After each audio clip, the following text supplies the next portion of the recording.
என்னத்துக்கு, 1 மணி நேரம் என்னத்துக்கு, ஏன்னா நீங்கள் சிந்திக்காதபடிக்கு செஞ்சிடணும். அப்படி விடாதீங்க. சிந்தனை எமோஷ்னல் ஐக்கு போகிறதுக்கு விடாமல் அவர் ஸ்டார்ட் பண்ண உடனே சிந்தனையோடு இருந்து அவர் சொல்கிறத பைபிளில் இருந்து சொல்கிறாரான்னு பாருங்க.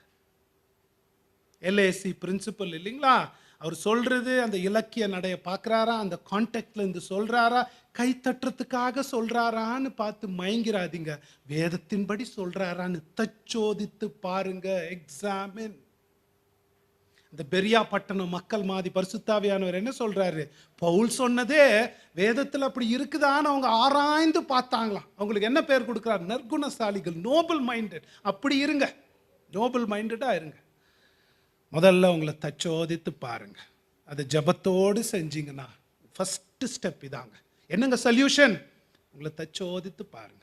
அதை செஞ்சீங்கன்னா ஆவியானவர் உங்க கண்ணை திறந்து பகுத்தறிவை கொடுப்பார்.